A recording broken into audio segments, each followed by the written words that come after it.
The resale value on Ram TRXs is a lot stronger than I think any of us expected.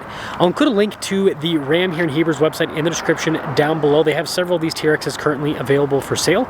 Also include a link to my car buying guide. Let's get into it.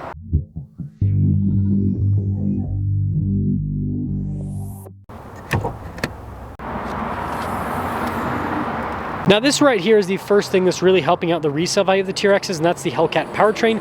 It produces 702 horsepower, 650 pound-feet of torque, so it's a monster, and it's been shown to be pretty darn reliable. There are many TRXs with over 100,000 and some with even over 200,000 miles on this engine. I'm trying to hit 500,000 subscribers before the end of the year. I'd really appreciate it if you'd help out with that.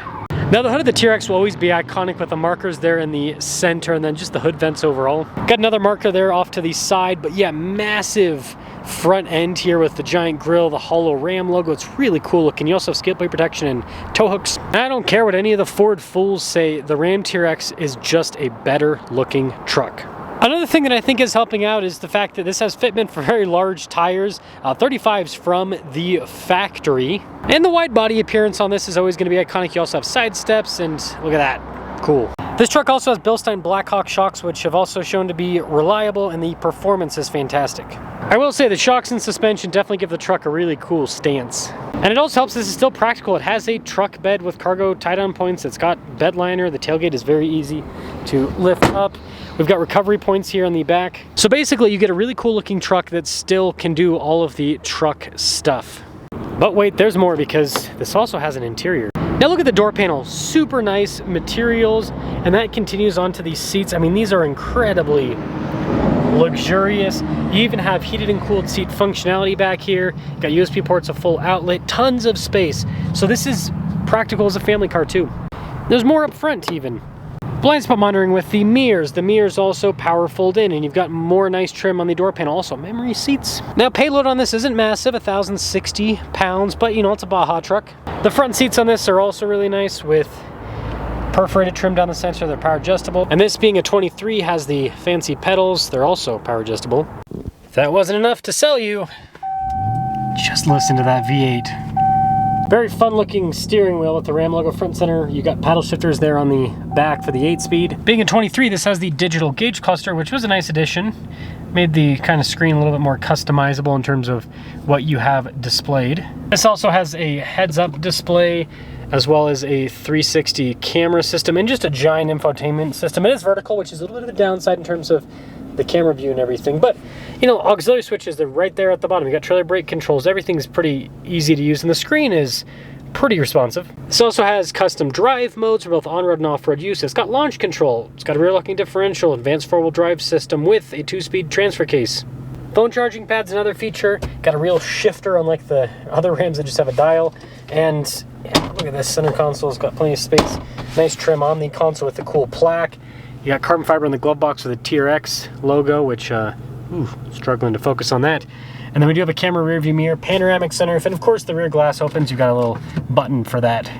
When the TRX originally came out, it started at $70,000. A fully loaded one in 21 was $95,000.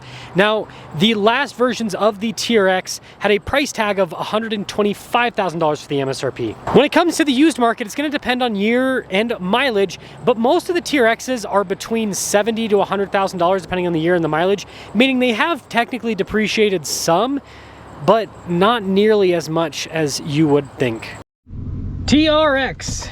You know, if I could go into a time machine, there are several vehicles that I bought that I would have, you know, like if I was a car collector, would have not sold them. GT350, TRX, Wrangler 392. Now I obviously bought another 392, so it shows you how much I love that one. TRX, they don't make them anymore, and GT350, they also don't make them anymore.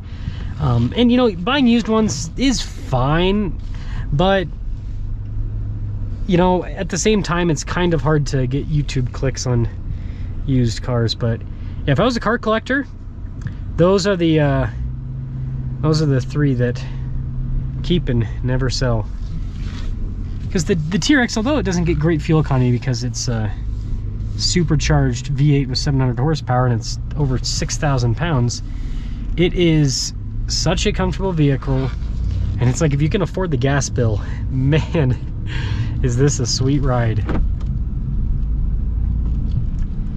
Now, something that I find interesting is my Jeep, I have upgraded it with the Bilstein shocks, the 8100 series, so the full AEV kit. And it kind of feels like a Wrangler TRX in a way, because it's got the V8 and it's got kind of more travel, and yeah, just interesting. By the way, if you hear a lot of wind noise there, I don't know if you guys saw, there's a little flag attached to the window, so it's gonna make a little bit of ruckus. Such a comfortable vehicle. I mean, truly very comfortable. Just press the TRX button. It's easier for the drive modes. Sport mode's where it's at, folks. Okay, so we're doing 2 lines. Yeah, every single time I get in one of these, I'm like, man, I hate the, you know, I love my job, but I also hate the, like, part of my job where I have to sell cars, because there's certain cars that I just wish I could keep forever, and this is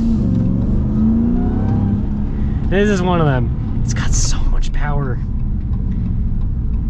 So much power. And you know, it is, backpack, don't die on me. It is a little bit firm in this sport mode, but that's kind of what sport mode's about, is, you know, firm and, well,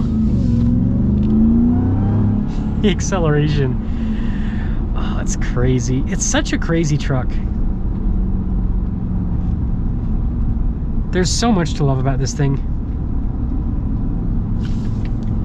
So, the resale value, I think it's well deserved. They're not making TRXs anymore. For the time being, everyone thinks they're gonna make a new one. I have a video that's gonna drop that's gonna, well, it's gonna change everyone's perspective on Ram. Let's just say that. But until it happens, it hasn't happened, right? So as of right now, yeah, it's discontinued. So it's like you have a super special truck that no longer can be bought brand new, and it's now known to be reliable. There are examples, like I said, with over 200,000 miles on the odometer. So if you do the regular maintenancing, right, if you take care of the vehicle as you should, then it can go to high mileage, no problem, no questions asked. The biggest thing that I think is going to cripple these TRXs is some of the electronics, and that's just it's not just TRX only, it's just every single modern vehicle has so many electronics now. It makes things more difficult. But outside of that, just the, you know, the fundamental stuff, the truck itself is very overbuilt. I mean, this has an HD rear axle, for example. The shocks are overbuilt, so like, this is a truck that was built with the intention of taking abuse. And so if you just kind of mall crawl with this and take it off-road every so often, yeah, it'll do just fine. Man, I forgot how big this thing is.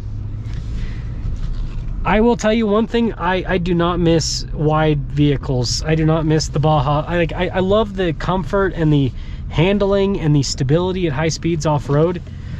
I don't miss the parking lot situation though. What are your thoughts?